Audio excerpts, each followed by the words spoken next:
Hey, everybody. Welcome to TMC Live Episode 4, the only video podcast on the internet where white men discuss video games. I am your host, Alikchi, and with me are Mark Scaris and Darius Johnson.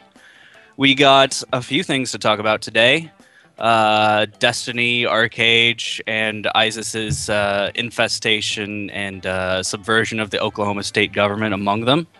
And I guess I'll just throw it to my people. We're going to talk about the video games that we've been playing this past week. So I will start with you, Mark. How have you been doing? What have you been playing?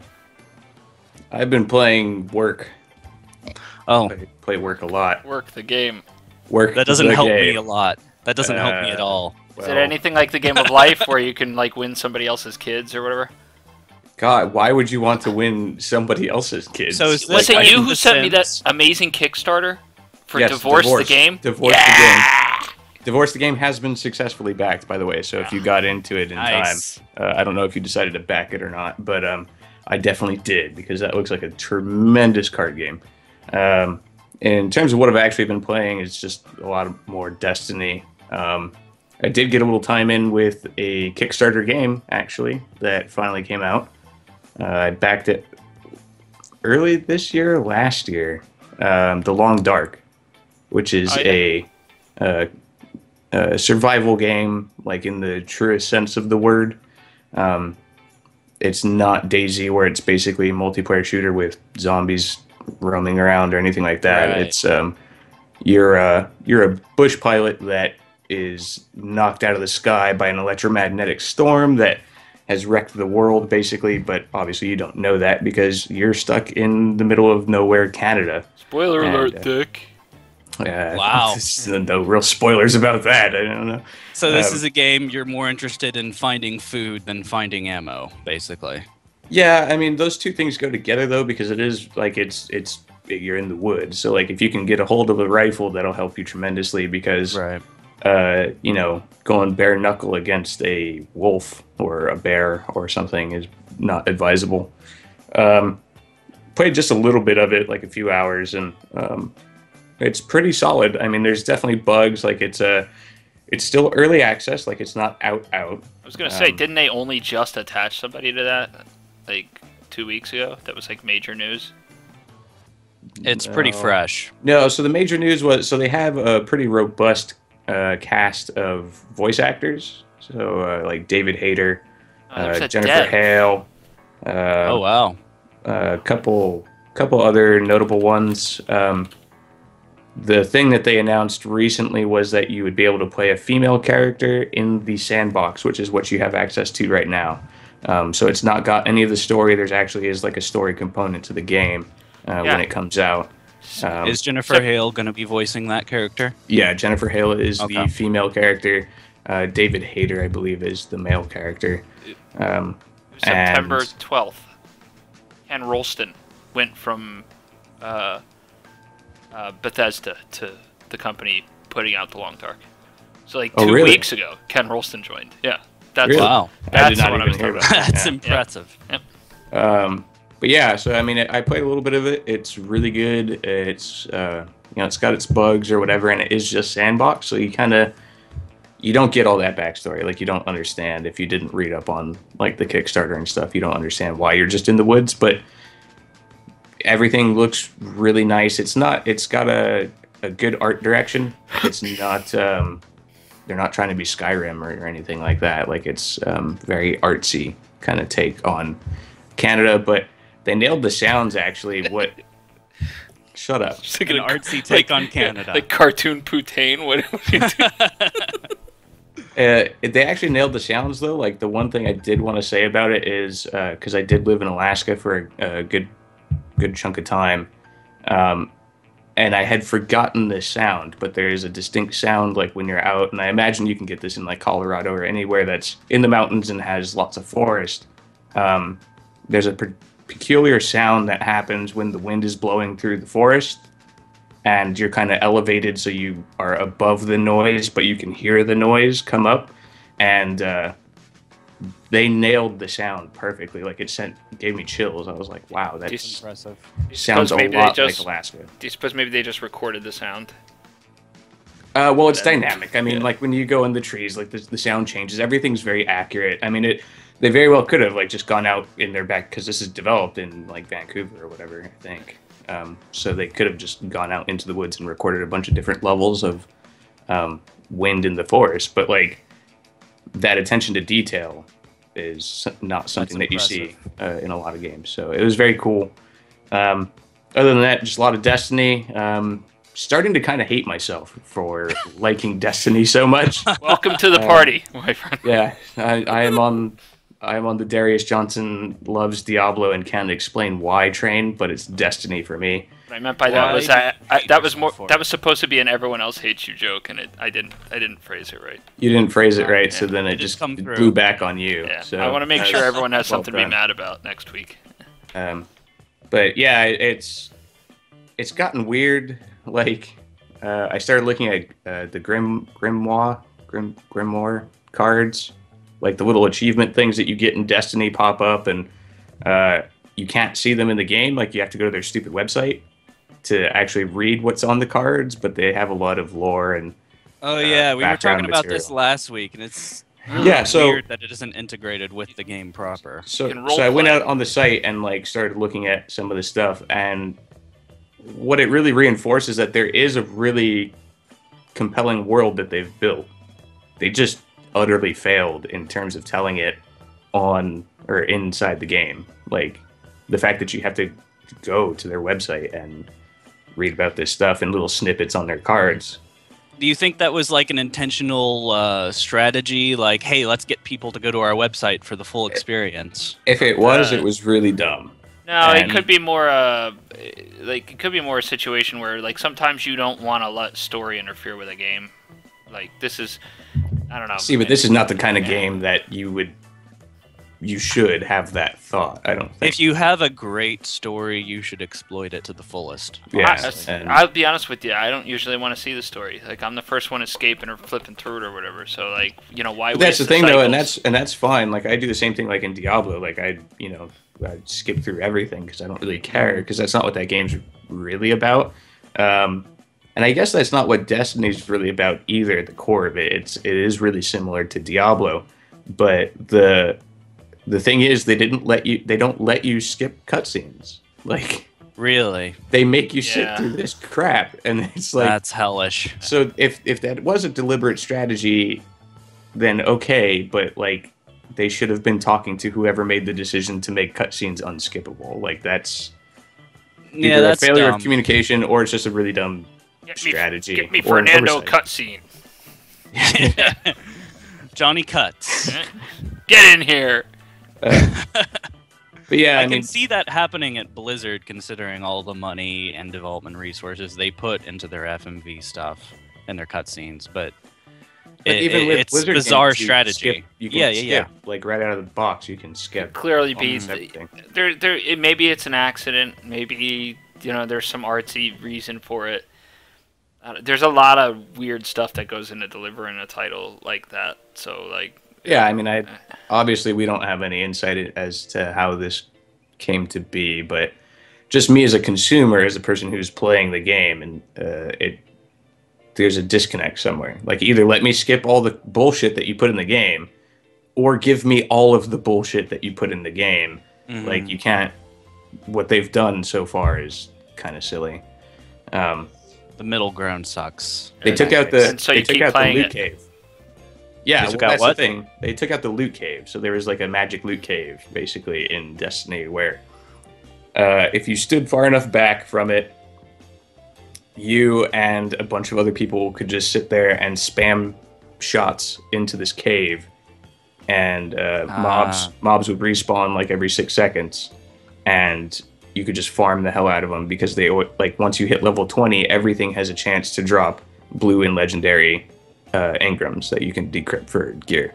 So like everybody learned about this cave and then just like lined up far enough back to let the respawns happen and just threw ammo down there, and then like once every 30 minutes everybody would be like, okay, time to go collect, and everybody goes trotting off into the cave, gets all the stuff, goes back and returns to shooting in silence for the next 30 minutes. Sounds like some great immersive gameplay. Yeah, well, that's why Bungie took it out. They explicitly said just that removed the cave.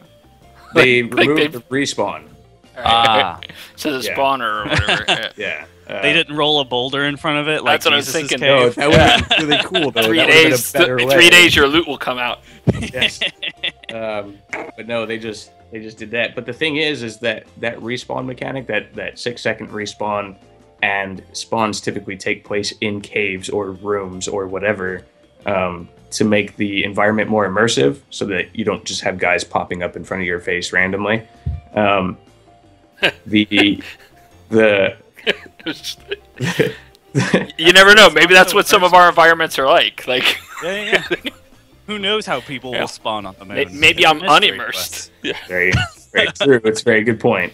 But so they designed it this way. So this exists throughout the game, like on all the maps, everywhere on all these maps. Like, so there's already a loot cave 2.0. Like the player base has already identified what the next best thing is, and it's still on Earth, so it's still really low level mobs, and it's like a room, and you just stand back and people line up and shoot at stuff and get legendaries. I did some of that today. Got a legendary. So there's another one, basically. There's many. This is just the most popular at this So they time. just found one and Yeah. shut that one down and are now like, oh, there's another Bungie's one. gonna have to tick through them. Right, but that's the thing though, is like because of their spawn mechanic and the way that they designated Yeah, where it's spawns difficult to happen, do that. how it Yeah. it's always going to happen. It Like definitely sounded like something mechanical and not something. it's not something that you can just fix in this one spot and be okay. Like this is essentially a core design feature of these maps and these environments. So I would just fuck Pretty with the loot. typical for an early release. I would fuck with the loot so you just get nothing. Stand there and shoot there all day. Have fun. well, bud. that's what they should do. I mean, in all fair, like they should limit it to just, if this mob is like, because the spawns are like level 5 or 6 or whatever, and you're level 25 or whatever. If it's more than 10 levels below you, then it just doesn't fucking drop anything. Yeah. Would be the way to handle it. That would make sense. Oh, you should send him a letter. I should. Dear Bungie. You should go consult. I'm sure though I'm sure somebody at Bungie is watching this though. Oh, yeah. So I don't really. Probably the whole Perhaps. company. Just when this comes in the next patch, just know that it was. It's your idea. I'm pretty sure at least 11 of our 12 viewers are Bungie employees. So Yeah, I we mean, should Destiny's be- right in the title, and they've said that they watch everything. So, yeah.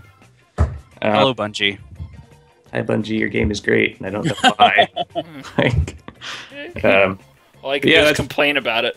yeah, all I do is complain about it, and yet as soon as this is over, I'm gonna go play it some more. So, Nice. yeah, that was pretty much that's me. Well, how about you, Darius? What have you been up to? I bet it's Diablo. when I've been able to play, which is as of basically yesterday evening. I've been playing Diablo. I actually, after the show last week, I rode on my motorcycle out to Las Vegas for work. Yes. I was there until Wednesday. Wednesday, I proceeded to ride home, and somewhere in the middle of Death Valley, noted that my oil was essentially shooting through my oil filter out all over my rear tire.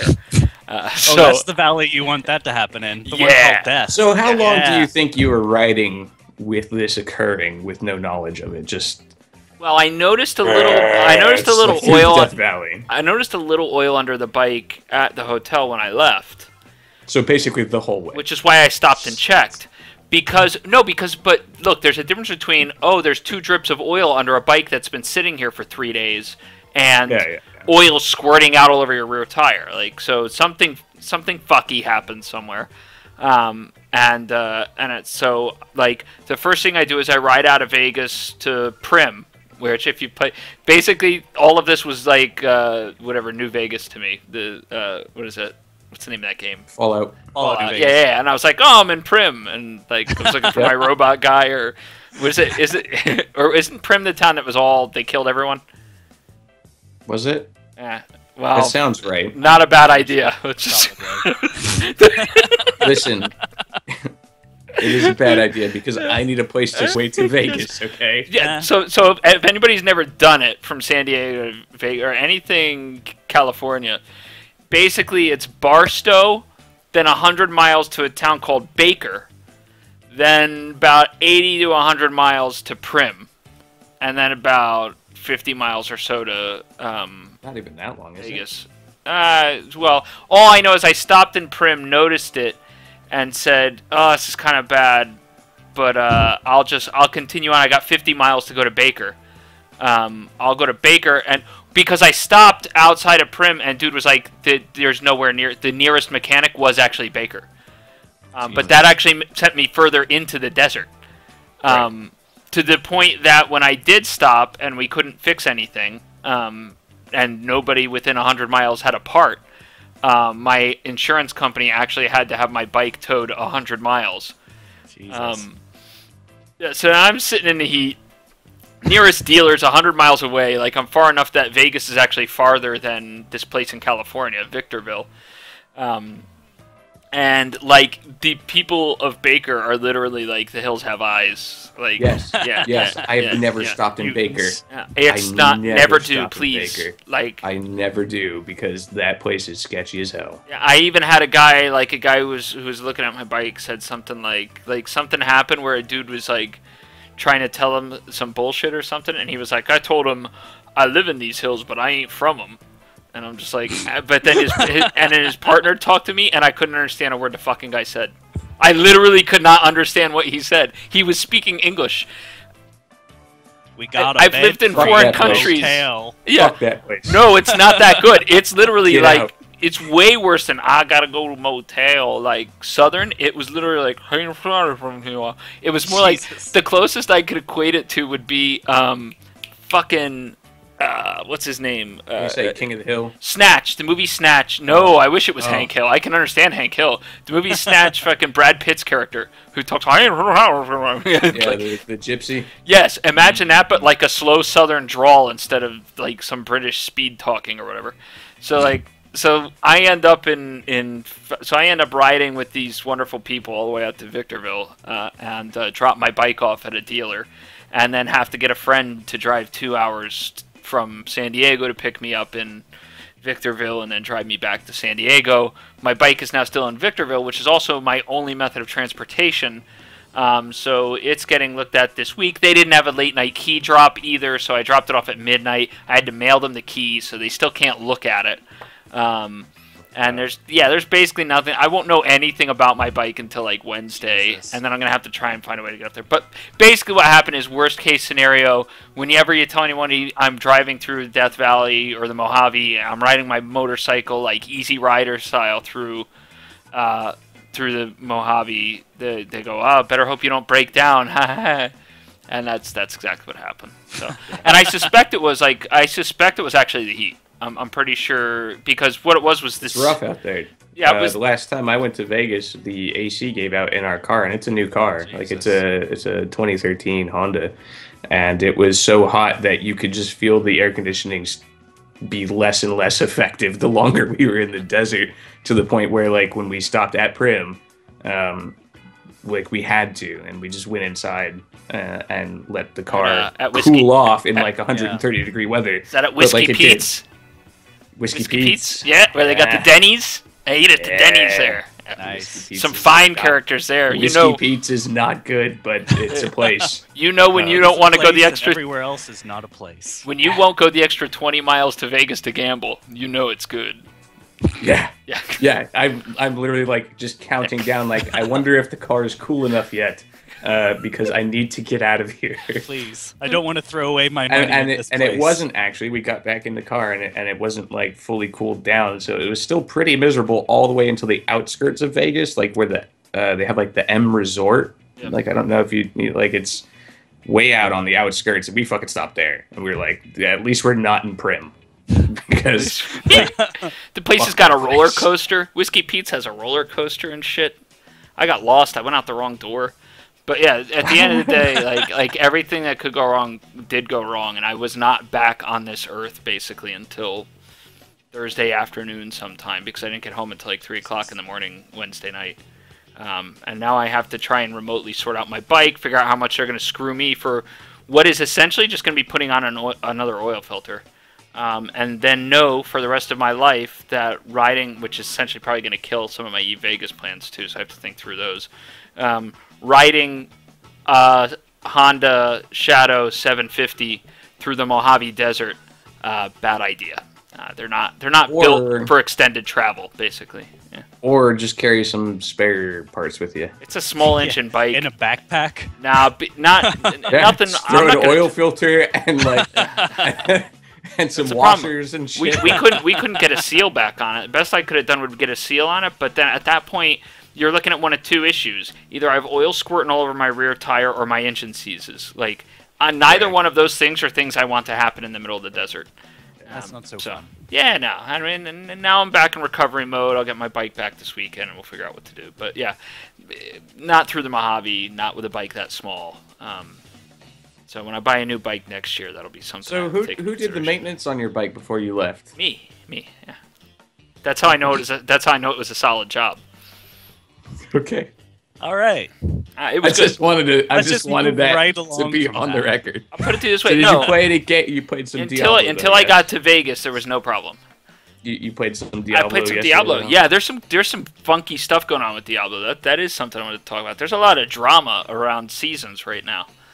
Really? Because apparently, so the thing about seasons is it's supposed to be like competitive, where they have leaderboards and stuff like that.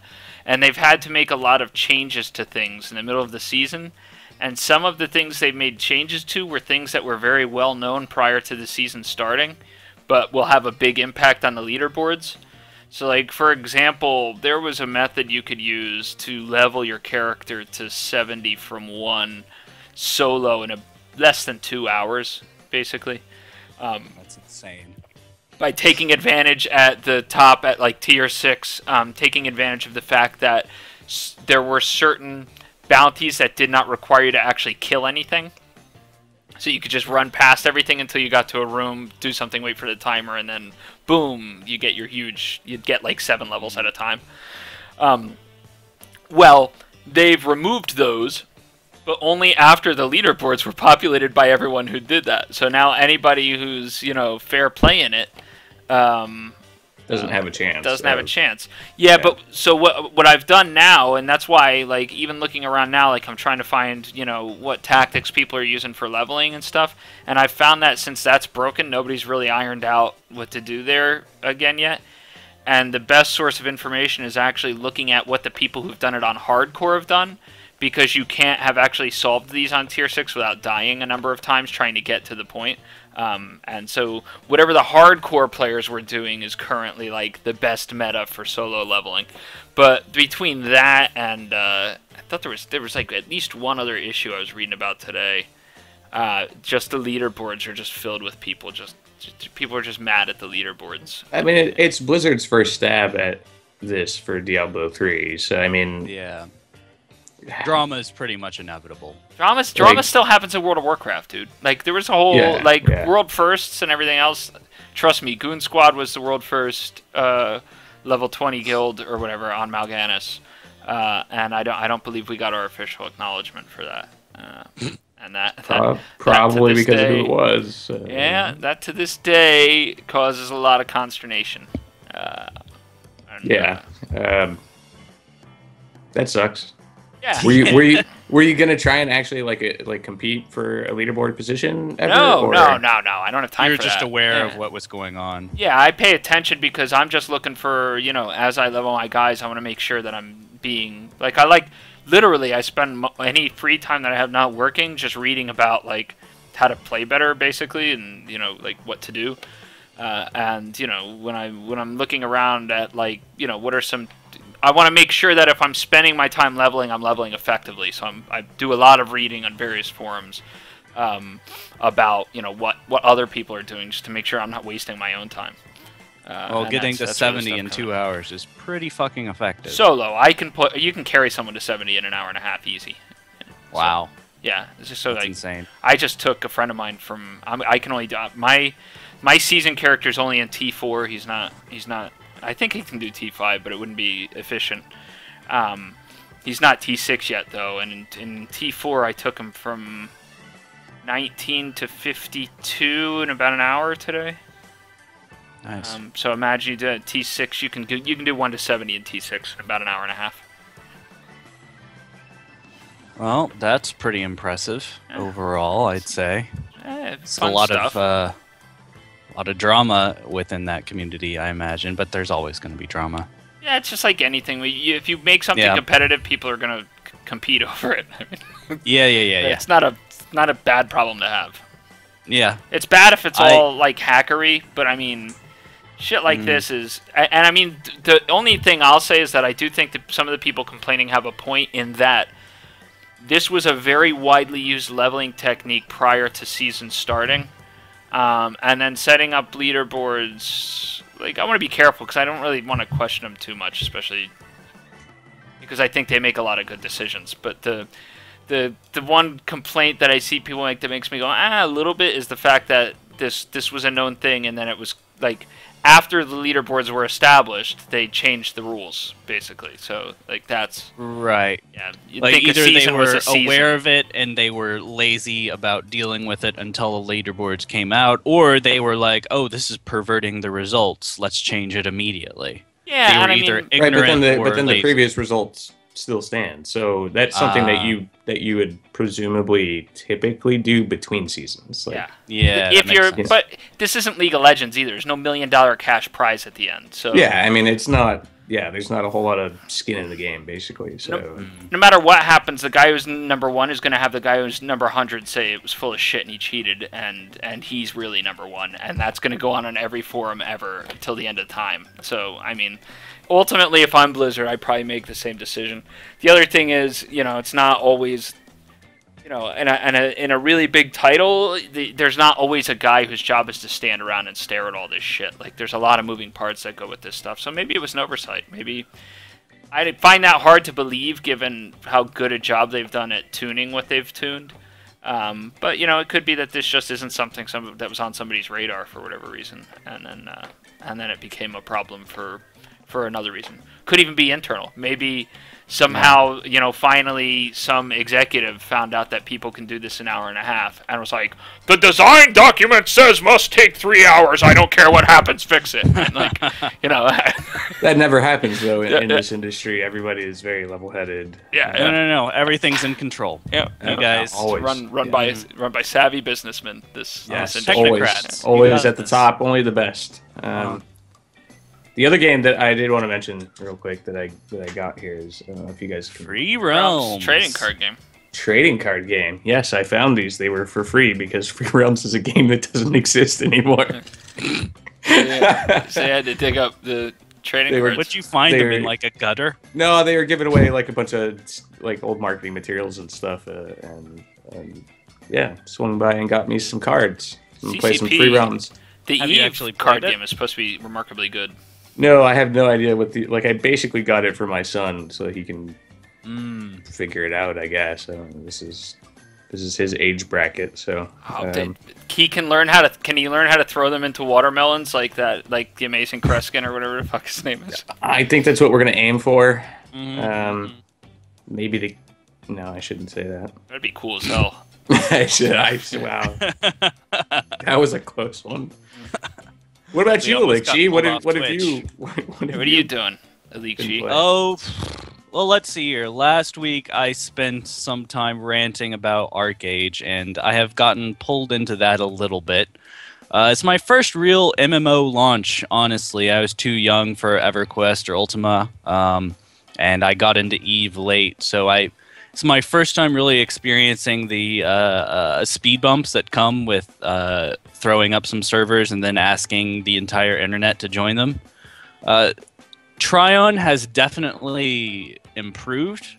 The queue counts are down. They've added like 3 new servers for the North Americans, and I think they're working on putting a couple more up in Amsterdam for the Europeans. Queue times are down, at least, especially on the new servers, which I've been playing on. But at the same time, the more I play, the less interested I am in it. There's supposed to be great sort of Eve-like in-game content with wars and ships and stuff like that, but I just don't have the patience to grind through all these dumb quests and try and get a mount and stuff. I spent a solid 20 minutes in World of Warcraft. That's how impatient I am with grinding and because that's jumping through hoops. Yeah, that is no, not a grindy game. Yeah, you know, No, I can do 1 to 90 in like 2 days. Right? Yeah, And that's not even spending like full time. Yeah, That's like, that's mindlessly just kind of on the side. Yeah, no, I recognize this is a deficiency within myself. Is that I don't have the patience for anything. I was going to say that you're probably less of a human because. yeah. No, I know. I got problems. All right, Darius. He is a redhead, so I'm pretty sure. Like, maybe someday you can find Ritalin and just keep telling everyone about it for. The problem is I don't have Ritalin anymore, man. If I was in the UK, they would have drowned me as a baby years ago. Well, I guess it's a good thing I didn't. That probably would have been just because you're ginger. I don't think. Oh yeah. Yeah. But I don't know. It's a solid game for. I never really bought into the whole "this is a theme park, you just run through the hoops and you're done" sort of argument, as opposed to Eve, which is supposedly this perfect heaven. See, but that's the weird thing, though, is because Eve, in my mind, is so much more grindy in terms of the feel that you get from it, versus something like WoW. Like WoW is very streamlined, and you just run through all this content, and the environment is ever changing, and you're doing the same thing over and over again, essentially, but like stuff looks different. At least, like, what looks different in Eve? Yeah. Literally nothing. Well, but the big difference is, I think the real problem in WoW with that is that there is a very finite, okay, I've done everything. Whereas in Eve, that doesn't exist, which is kind of the beauty of what a sandbox is. I mean, in theory, yes, but I don't think... I think WoW is actually... It doesn't get enough credit because while there is a finite amount of achievements you can get, like if you measure your progress in the game by achievements... There's a finite number obviously coded into the game, and you could potentially get all of those that are applicable to your character. But how many people ever do? Like when you say you've done everything, it's you've done everything that you set out to do, which is essentially the same draw that Eve has. Is you define what the game is for you. WoW is actually kind of the same thing, where if it's achieving a high rank in arenas, or if it's defeating all the end game content like being a progression raider, or just getting one of every 90 ever, like some people. +1. +1.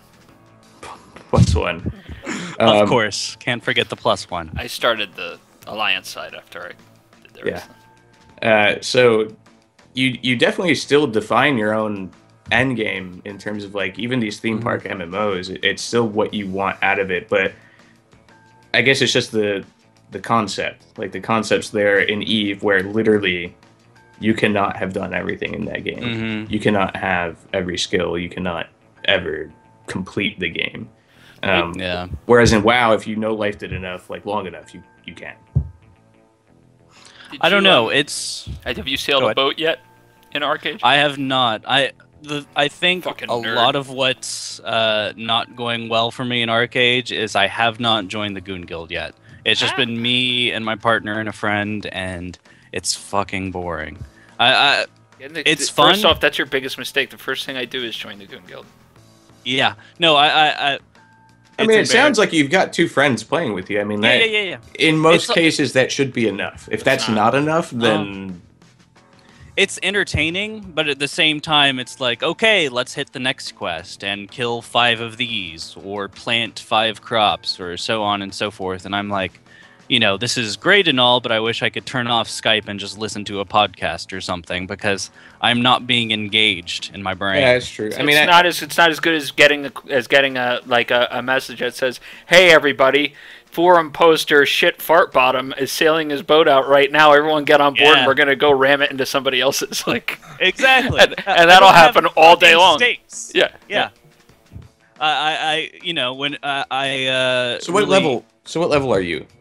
I have a level 13. Oh boy! Unlucky. What's the cap? I think it's 50 right now. Yeah, 300. That's it. So you've really seen a lot of the game then. Yeah, well, a lot of the typical content, but at the same time, He's like still in the newbie zone. He's about to do that quest where he goes. He's just past the quest where it goes. Have you seen my dog? Anyone who plays WoW knows that one. Yeah. Kill 10 rats, please. Have you seen my dog?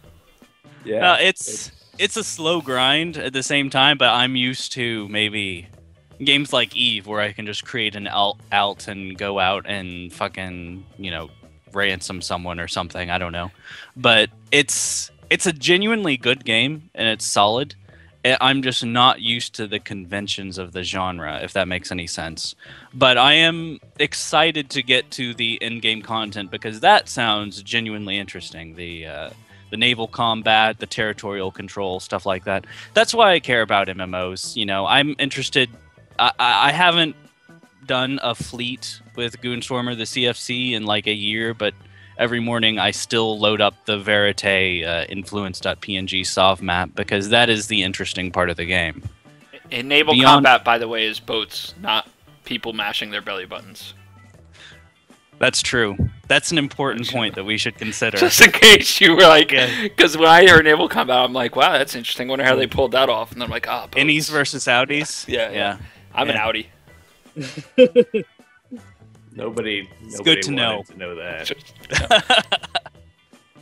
No, this is the podcast where we talk about our belly buttons. Okay. But Archeage has been going okay. This is what we get when Elixir gets to drive. By the way, if nobody has noticed, Elixir is driving the show.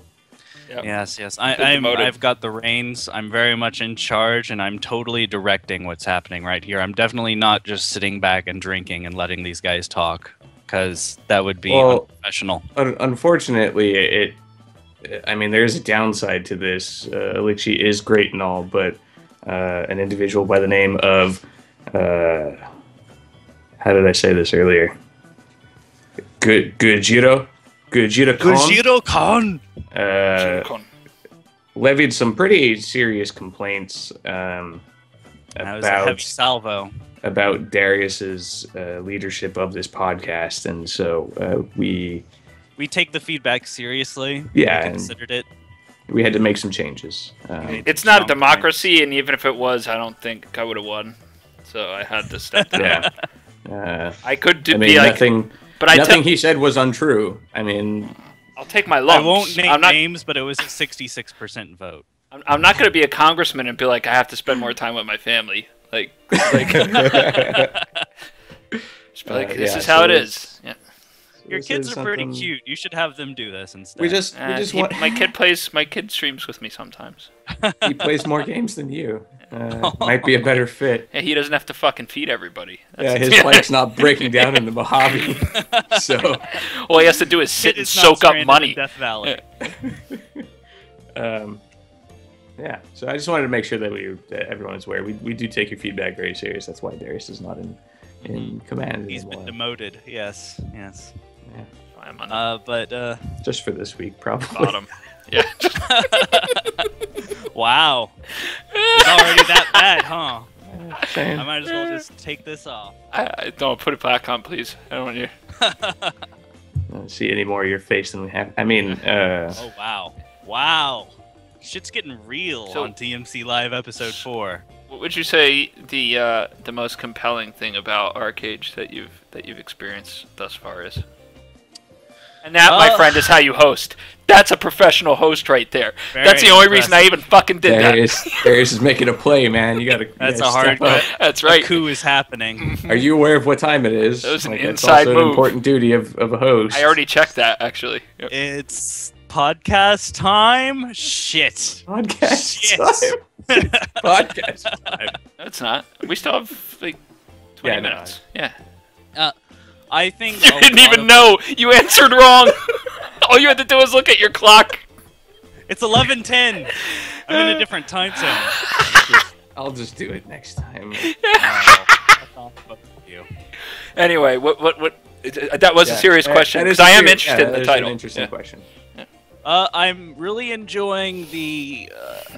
I've only really seen this and haven't quite gotten to participate with it yet, but the crafting system is really deep, and there's a sort of a planting and property ownership system. Even in the newbie areas, there are areas that you can claim, build a house, you can furnish the house, that sort of thing.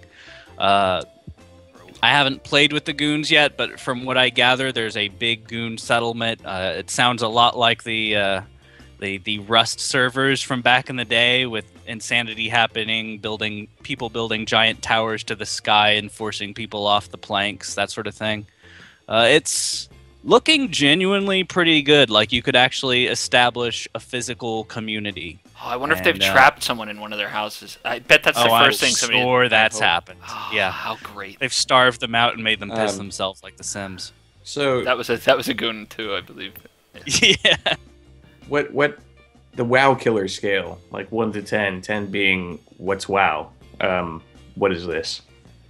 I would say that this is a 5 or 6. I think that your hardcore WoW players might have left for Rift, and the Rift players are probably coming straight to Archeage. But WoW has such a cornerstone. It's cornered the market so well.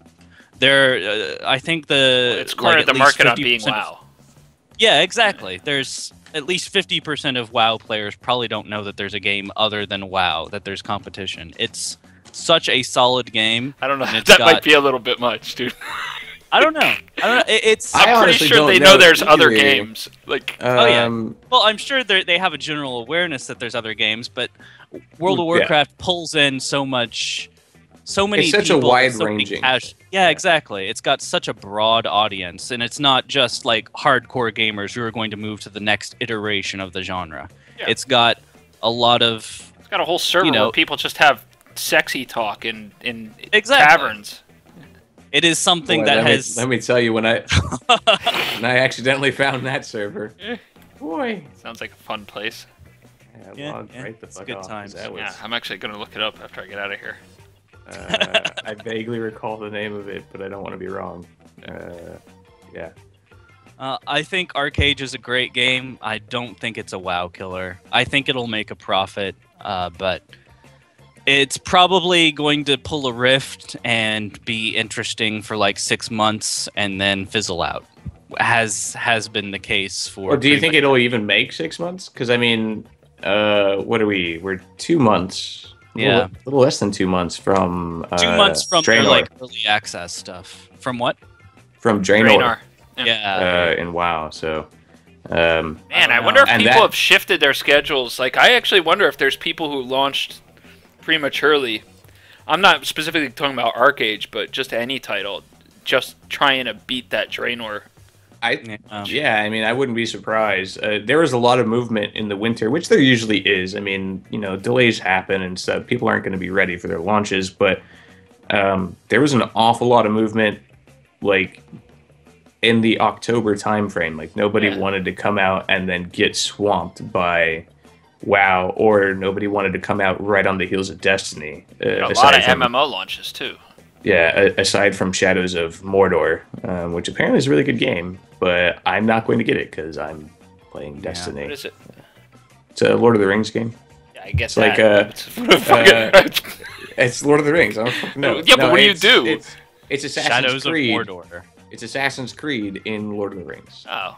Yeah, it's apparently really good. It's apparently better than the last Assassin's Creed. So, do you is it like exactly like Assassin's Creed? Like, you have a city or two that you're spending time I don't really know. Like I said, I haven't played it. Yeah, you're in a synth tube from The Hobbit.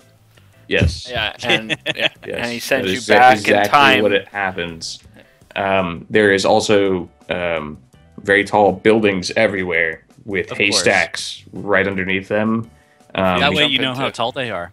Because this is, after all, Fantasyland, where, this is actually a better fit for what Assassin's Creed does. You actually... than Assassin's Creed. Instead of falling into haystacks, so they just stack up hobbits, and you just land on a pile of little people, and they go, and Skittles fall out. Boy, I want to play this game. Is that true? That sounds awesome. I will actually go buy it if that's true. Like, that's... if it isn't... I'm pretty sure that happened in Istanbul, so you should find that in Assassin's Creed. Apparently, Boat went to jail in Archeage. What did he? Yeah. Did he? Everyone's like, what? Did he eat all the food? Probably ate all the food on the ship. He was so annoying. They were like, "Don't play our game anymore." Developers put him in jail. You are the one player giving our game a bad reputation. Nice. There is a thread that is like 7 pages long on the Archeage Goons forum that is solely about trying to get goons to remember what is starboard and what is port. And it is fantastic. And is it real? Like, is this one of those autistic threads where like people are seriously trying to... Yeah. There's one guy who wants to talk about all the different differential directions. Like 45 degrees is like aft to starboard or something. Gets derailed every time someone says poop deck.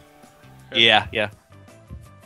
Yeah, it's like a that can't work in a thread. That can't work in a goon environment. Like it can. That's how Eve got pulled off. But basically, what it is what you have to do is but kind of. Eve does not have poop decks. Well, my point is that I wish it did. What you do is I really wish it did. What ends up happening is the people who are extremely don't want to do anything, they end up fucking off and doing something else. The people who are like crazy about like left and right. Everyone just kind of ends up going like, well, if you want to do that, fine, you steer the fucking ship. And everyone else just kind of rides off of whatever those guys do. And that's how the whole thing's going to go, basically. Yeah. That's my prediction. Yeah. What did Bo go to jail for, though? What's up? What did Bo go to jail for? What is jail? Why don't we just start there? I'm going to say he ate the food. I think that's the official line. I think he ate all the food on the boat, and everyone got scurvy and died because of his belly. He took the boat to the wrong gate, and everybody died. He said... warp to the gate. No, don't do it. Don't do it. He said unmoor. He said unmoor, and then everybody unmoored. And he's like, if you unmoored, you're dead. And that was it. He said, was there really a trial? Yeah, they've got a trial system within the game that's the jurors are players. Then this is Goons just wanted him in jail. Yeah. I kind of now I'm happy. Game. Now I want to find this out. Yep. That part is pretty great. I got to admit, that part is great. All right, I'm gonna look this up after we get out of here. We've spent enough on stupid boat. Yeah. You wanna... Other than that, what's that? Nothing. Go ahead. I have been playing The Last Federation and World of Tanks, and both of those are not nearly as interesting as Archeage. World of Tanks, everybody knows about. I finally got my KV-1 and my T-34, and those are genuinely fun tanks to play. The grind is not as bad as I remember it being, and it's a lot more rewarding when you can visually see the changes, and you can tell within the mechanics the changes, like jumping from a snub-nose 76mm gun on the T-34 to a high-velocity 57mm. It's a sea change. You can do so much more damage, so much more rapidly. Unlocking an engine, I have like 600 more horsepower. It's fantastic. The KV-1, I don't think I'll ever need another heavy tank because it's just so much fun. Shells bounce off it. I got 7 kills on my own in a previous World of Tanks match because the thing's just a fucking beast at the right tier. The Last Federation is a little more interesting. It's by the AI War guys, Arkin, I think, or Arson. And they... It's hard to describe. It's kind of like a diplomacy / space shooter game, and it's top-down. I was gonna write a column about it, but I was lazy. Oh, like you're talking about like fuck. Never mind. I don't remember the name. But there's a whole like Master of Orion, not Masters of Orion, but like there was a few games. There's like 2 or 3 games in that time where like you would steer with the arrow keys. It was top down. You would fly from planet to planet doing missions and shit. It's kind of like that. It's turn-based space combat, which is pretty bizarre. So you chart like a path for your spaceship, and you choose the weapon you're going to use, and you can either set it to auto-fire or target these specific ships and so on, and then it plays the next 10 seconds of gameplay or whatever. But the real meat of the game is the strategy mode. You're basically the last member of a race, and your goal is to create a federation of all the 7 or 8 races in this solar system. Each race has a planet. And you can do that by pretty much killing all of them. What? I wouldn't join your federation. I'd be like, you're the weakest guy here. Fuck off. There's only one of you. Literally, there's 3 of us. Yeah, you're a we can hydral, procreate, which is some motherfucker. kind of, Like, why? bizarre, like, Also, why is power. that your motivation to create some fucking federation? You're the last person. I would just try to kill everybody. Fuck you guys. Well, the idea is, and I'm just giving you the lore here. I'm not going to attempt to justify it. The idea is your race used to be the evil conquerors of the universe, and you were the one person who wasn't an asshole. And after your world was... How's that for irony? Yeah. Anyways, regardless of this the is lore, like redemption for your kinda memory of yeah. kind of thing. You're the guilty one, and you're going around handing out technology, brokering deals, trying to create a federation. And you can do that either by making everybody love each other, by giving people technology and gifts and diplomacy and stuff, or you can just kill off the people who don't like you. Because even though there's only one of you left, you're kind of a superpower because of how technologically advanced you are. So it's actually a genuinely interesting game. Tejiminis of TMC, our editor-at-large, put up a review a few days ago, and it's not bad, honestly.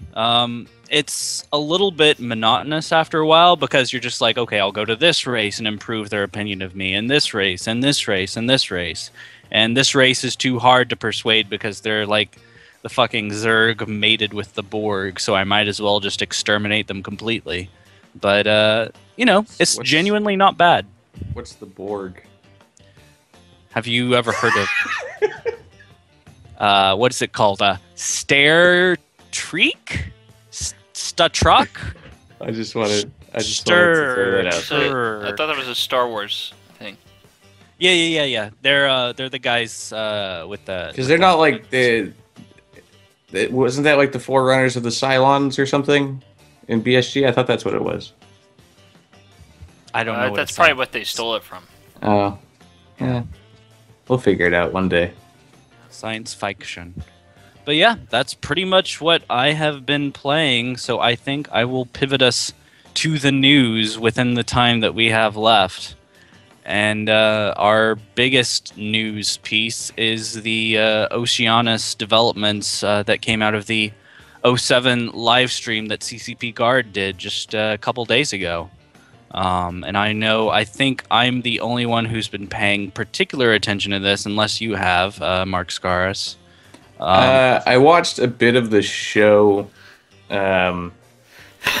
It didn't really strike me as anything like too new or anything. Like it was a pretty normal. The real format. money shot was towards the end, for what it's worth. Okay, yeah, I turned it off after a little bit. I did keep checking in on it. Like I saw the super awkward throws between Guard in the set, and some dudes on Skype, who I believe were like New Zealanders or something. Australian, yeah. Were they Austrian? Yeah. I think they were. Yes, they were Austrian. Yes, they're forming an alliance. Good job. It's a little weird, but okay.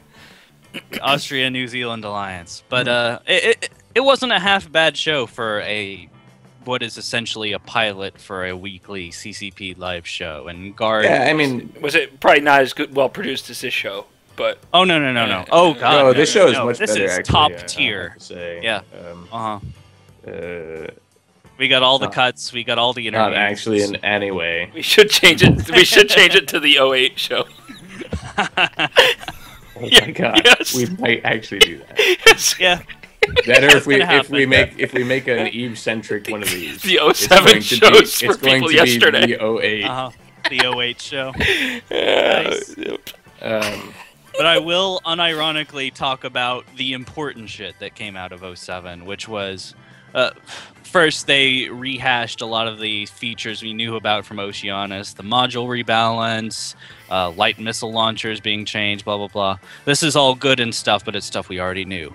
But one thing we also did already know about from one of CCP Fozzie's dev blogs was the creation of a sovereignty/nullsec working group that included Veritas before he left, and Grayscale and Fozzie and other people with nullsec experience. And what they've done is they've created a sort of long-term plan for dealing with what they consider the stagnancy of nullsec, which I think pretty much everyone agrees. New Eden's kind of locked in a Cold War right now, and it's not very interesting for anybody except for like the 2,000 people in Providence and the 2,000 people in NC Dot and PL who shit on them. So right now, sorry, so when does the Mittani get banned? Any day now. Any day now. Yeah, even if there was, like, I don't know, I'm not paying enough attention, but there's always been lulls. There will always be lulls. Yeah. It's been a long lull. Now, I would just say that it may very well be a combination of factors, and not just, hey, we make this new sob mechanic, and all of a sudden everyone wants to do things again. There's a lot that contributes to people participating. Yeah, they seem to have like a 3-step plan, and the first step is probably the most controversial, and it doesn't have much to do with SOV mechanics, at least not directly. The first thing they plan to do, according to Grayscale and Fozzie and all, is to nerf the ability for super caps and capitals to do power projection, force projection, whatever you want to call it. They're fine with the mechanic as it stands for short-range jumps for super capitals and capitals, but they don't like every minor skirmish in, say, Providence or Ketch or whatever to turn into something that has PL super caps and NC dot super caps and Goonswarm super caps. Oh, because that's totally easy, and just because that just happens on a fucking dime. It doesn't take like 2 hours to move across space and a tremendous amount of coordination. You don't know. You don't even play anymore, dude. It takes like 10 minutes. I think that they think that 2 hours is even if it is 2 hours, is too fast. Sure. There are people who genuinely want to have fights, but they're afraid to bring out their caps or their super caps because they might lose them. So we're moving away from don't fly what you can afford to lose to what? What's the new paradigm in EVE? Fly whatever CCP will save you in? Like what? Yeah. All right. I don't know. I agree with both sides of this argument. I think that isn't that handy? there are sides. Fucking Switzerland over here. Whoa, I'm neutral. No, there are genuine points to be made on both sides. Yes, it's kind of dumb for CCP to be throwing out a nerf here. At the same time, it does kind of suck if you put yourself in like the position of, say, brave newbies or whatever. If you've got 5 Eons or 5 Titans or whatever, and you bring them out and PL can show up, in 45 minutes from their low sec base, do you really want to commit to something that could turn into tie-dye? Then here's what I would say. Your assets. Here's what I would say. I would say that what it sounds like is CCP is making the stance that I believe they've made in the past, which is they're not going to let somebody win the game. And instead of coming up with some wishy-washy 7-year fucking plan on how to handle it, just say, hey, we're just going to... This is how things are going to be from now on, and fucking reestablish the borders or whatever. Being like, well, we're going to change this ship in this tiny little way and half-ass it and whatever. It's not like they're not... People who were good and big and organized are going to find another fucking way to fuck with these people if that's what they want to do. Yeah. So that's kind of my... and the whole thing. I what think problem are you trying to solve? I think what they might be doing by making small changes is trying not to rock the boat too terribly much, because if they make a misstep there, that's the ball game. But at the end of the game, the message you're sending is still, we're not going to let you win. So, right. Who cares? But there's a difference between not letting you win and like just taking the game away from you, if that makes sense. Like there's... At the same time, they're trying to scale down winning from controlling half the galaxy, which is kind of paralyzing to, okay, you can exert force control throughout, say, a region or two. And that means that you can have conflict zones that aren't just the left side of the map and the right side of the map. Instead of getting mad about a very high pie-in-the-sky idea, which is what I've heard coming out of there for about 3 years now, I'll just wait until there's an actual plan on the table. And see what the actual details of that are. And that was the one thing I was going to mention was, like, nothing really... I mean, they kind of, like, they hinted at what they're doing, but, like, no solid specifics came out. A dev blog was promised, I believe. We don't have a dev blog yet about the exact changes for jump drives. They have promised, and I air quote promised, So that really what sometime early to mid 2015, they will be looking at the sovereignty mechanics themselves. Let's just say we had a whole thing come out of a CSM 2 years ago where Grayscale was talking about limiting force projection as well. And yet here we are today having that same conversation. I think this is a little. You may as well have closer to just said reality. words. Yeah. I think this is a little closer to reality just because it is 2 years later. Like it's just for the simple fact of inertia and stuff. But it's clearly been germinating for a while. But that was the main thing though that I kind of took out of it as much as I could was that it was basically an announcement of an announcement to come, and which is really good. That's what they were doing 3 years ago. Right, and it's kind of like, well, like let's have the actual announcement at some point, please. At this and then point, we can start getting down to brass tacks, and like people like me can decide if this is enough to get me back in the game. And Alicia, even to a certain extent, even though you have been, I think, playing a little bit. I've played like an hour in the past week. I managed to resub 3 of my accounts, but I'm not interested in getting into fleets or anything for just dicking around. I just want to gank miners, so it's not enough to pull me in to make this a regular part of my life. Right, and that's the thing is like nothing.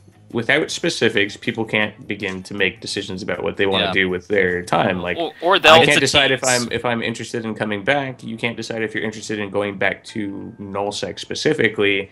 The people in nullsec can't decide if it's going to be worth their while to stick around. Like, they need to just go ahead and put something out. Draw up their own conclusions. Now everyone's decided what this is.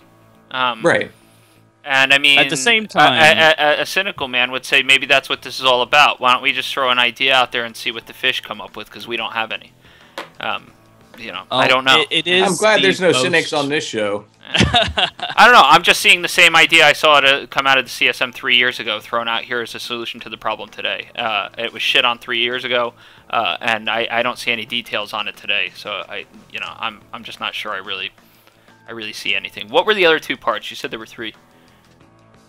The part 1 is this long-range jump drive / force projection, power projection nerf. The second part is a projected change to the sovereignty mechanics themselves early next year to mid next year.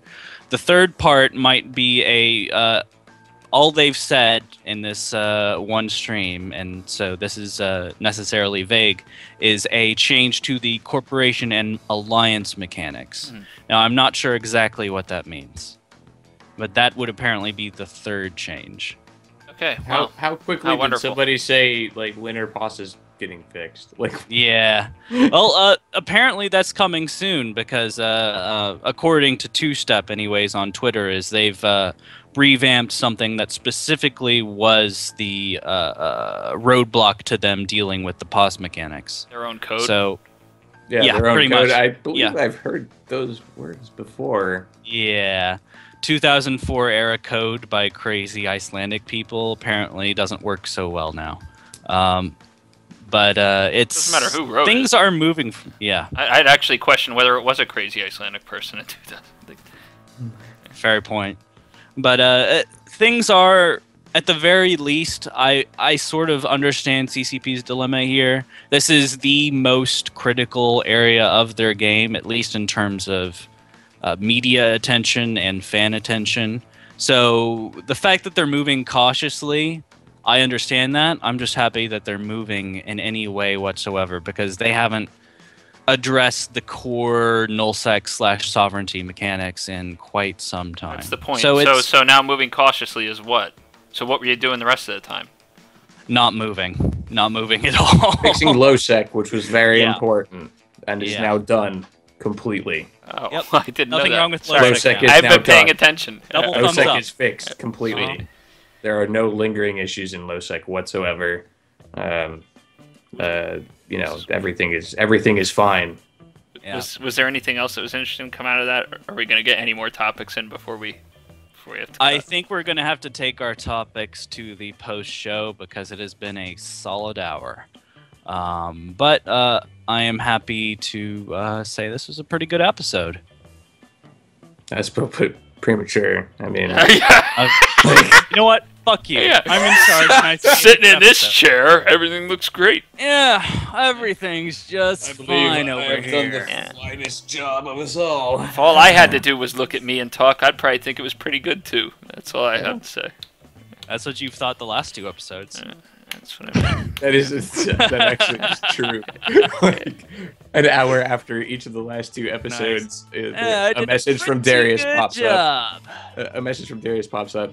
It was a good show. Yeah, because I sit back and I watch it. Okay, I pay It's a good attention to show. the work. Yeah. Some of us care. But all I right. do think that we've hit about an hour, so I suppose we will tie this off and How do just people ramble contact for... us? How do people contact us? Yes, if they wanna TMC contact- Live at thematani.com, I believe, is the address. All right. Thank you, backseat driver. No problem.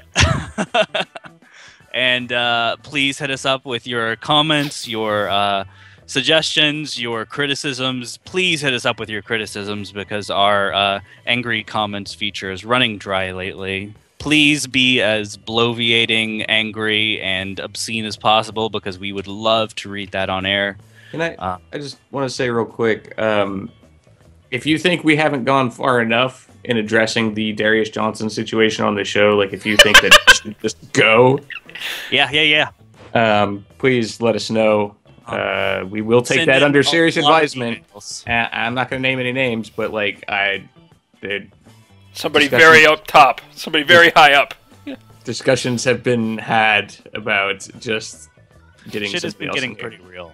Particularly to Jiminus from TMC is a very good podcaster, and Yeah, he's angling for that Darius seat. he is hard. He's pressing hard. It's like House of Cards in TMC, honestly. Oh yeah. If He you're is not killing basically somebody, Kevin you're sleeping Spacey. with them. Pushing Yeah. me in front of a train. Yes, you were. Spoilers, sir. Keep it real. But So what happens That's a now? metaphor. G? What Yeah. hap- what happens now is we wind down this whole video thing where people can see our faces, and we blessedly relieve them of that burden. And we talk about some other things, including the Apple encryption issue, Sigh. and, of course, ISIS in Oklahoma making its play for the American heartland. Shit's getting real over here. But until then, I believe we will take this video podcast down. Thank you very much for having a look. As always, TMC Live at thematani.com. Also read my thing so I get paid more. And I believe that's it. Abject pandering. Yeah, Just please, God. You're supposed to I do a need to sign off. eat. You have to do a sign off. do the sign off. Oh, shit. You don't remember what it is. Nope. I unironically do not. Hit me with the sign off. Darius, take it away. I don't remember what it is either. You stay beautiful. I know. Yo, stay beautiful, everybody. You stay beautiful.